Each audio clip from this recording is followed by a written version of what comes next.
আরে ওই তো আমার ছেলে আর বউ দাঁড়িয়ে আছে, তাড়াতাড়ি পোশাকগুলো পরে নি, না হলে আমাকে চিনে ফেলবে। আরে এটা আবার কে? আরে রাজুর বাবা। আরে চুপ করে বলো না। নাকি চেনা চেনা লাগছে কেন? আরে মা কেউ নেই। আরে বাদ দে না, আমি কিভাবে জানবো? আরে একটু দেখি তো, ওখানে তো আমার ছবি দেখতে পাচ্ছি। আরে সত্যি তো ওটা আমার ছবি। এ মামা দেখো। আরে তাড়াতাড়ি করে লুকে ফেলি। আরে কি এখানে? দেখি তো। আরে কিছু নেই, দেখ ভালো করে। কোথায় দেখি তো? আরে কোথায় গেল?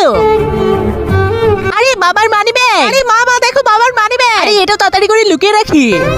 আরে কোথায়? কিছুই তো নেই। আরে আমার সাথে তো আজকে কি হচ্ছে? কেন জানি এই লোকটাকে আমাকে চেনা চেনা মনে হচ্ছে। এবার একটু মাস্কটা খুলি। আরে দেখে ফেললো। আরে মা, ওনা তো টাকা দেওয়া হয়নি। এখানের ভিতরে টাকা আছে, টাকাগুলো ওনাকে দিয়ে আসি। এই নেন টাকা। আরে এটা কি? তার আগে তুমি যদি শয়তানকে ঘৃণা করো আর তোমার মাকে মন থেকে ভালোবেসে থাকো, তাহলে ভিডিওটিকে একটি লাইক করে চ্যানেলটিকে সাবস্ক্রাইব করে দাও। আর তোমার মায়ের জন্য কমেন্ট বক্সে এই ইমোজিতে কমেন্ট করো। আরে রাজু, এ দেখো আমি তোমার বাবা। আরে বাবা তুমি?